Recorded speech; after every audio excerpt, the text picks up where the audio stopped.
G'now Mandalorians, Matt Haywood here from the Star Wars Time Show to recap and review The Mandalorian the Child, aka S1E2. The episode begins with Mando and Yoda Baby walking through a canyon to get back to his ship, but of course he has to contend with other bounty hunters en route.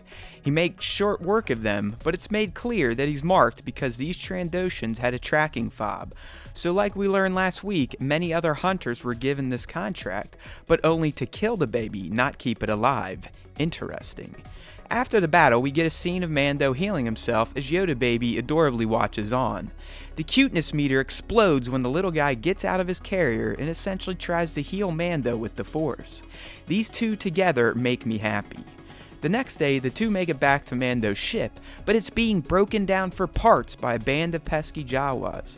He naturally proceeds to disintegrate a few of them, and then gives chase as they speed away in their sandcrawler. The Mando he-mans his way to the top of the crawler, but they surprise him with an R2-like stun gun ambush, so he falls from the crawler and passes out. He soon wakes with his little green buddy adorably watching over him. Oh, these two. I'm not kidding, he and Yoda Baby make the greatest Star Wars duo of all time, and we're only 2 episodes in. After going through his busted-ass ship, in another cute moment by Yoda Baby, the two head back to Kuiil's ranch for some help. Kuiil suggests that they go trade with Jawas to get Mando's parts back, which Mando doesn't like, but Kuiil has spoken and we know what that means. Oh, and Yoda Baby comes through with another aww moment as he eats a lizard while his buddy Mando makes plans. The three of them find the Jawas who have set up their flea market. After a bit of tension from their earlier encounter, the Jawas agree to give his stuff back if he goes and gets an egg that they all minion chant over as they drive over to a new part of whatever craggy desert they're in. Mando and Yoda Baby head to a cave and then Mando proceeds in. As he's exploring, he shines his helmet light on a hairy looking rock, which then opens its eye, revealing it to be some sort of beast. The Mando gets ejected from the said cave, and then the beast proceeds to kick the living hell out of the Mando to the point where he's pretty much toast. As in, he's going to get ran over toast, but at the last moment, the beast charge is halted, and we can see that it's from our little green home slice, who's using the Force to hold the beast in place. Yup, Yoda Baby shines yet again.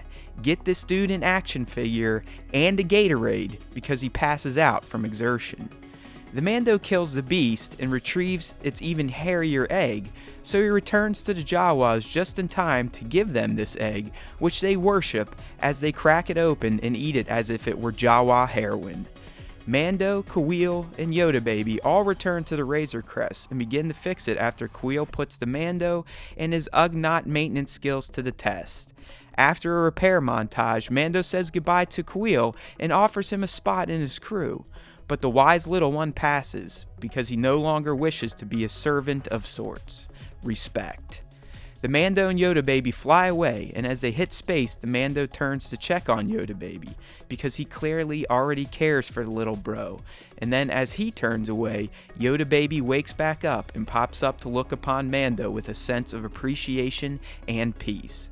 The end. Let me get this out of the way first, but this episode's 26 minutes or so of actual content is kind of shocking, especially considering that we all kind of thought that this series would offer up 50+ minute long episodes, similarly to other streaming series or a show like GOT. Clearly that's not the case, as this one featured more of a cartoon series style length.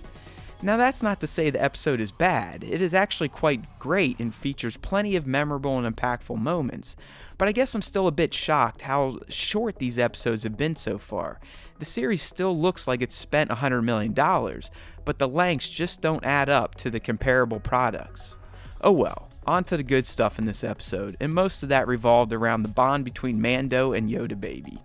It's already becoming my favorite aspect of this series, and it echoes other friendships and bonds we've seen between Star Wars characters. They're already at a level of a Chewie and Han, or at least Lando and Lobot. My heart just feels good watching Yoda Baby trying to care for Mando and showing general interest in his safety, and vice versa for that matter. It's still not clear if Mando intends to still deliver the baby, which I think at this point he still plans to do, but the fact that other hunters also got the contract, but with a kill order, and the fact that Yoda Baby saved his ass, I do think he'll ultimately skip out on the handover and get an even bigger target on his back. I also have to mention Kuiil, who yet again stole scenes in an episode of The Mando. He's such a great character, both wise and snarky. I love his now iconic saying, and he generally felt like a real character, so his bond with the Mando was an enjoyable one to watch play out, and I hope they reconnect further down the road. It might have been a short episode, but boy was it a sweet one. I guess the length just bums me out because the quality and content is so damn good so far. Thanks for watching. If you like this video, please consider subbing to our YouTube channel. We'd also love for you to join in to our weekly Star Wars podcast, so use the links in this video's description or head to StarWarsTime.net to subscribe to the platform of your choice. There's always time for Star Wars Time, and remember, if you listen to the Star Wars Time show, the Force will be with you, always.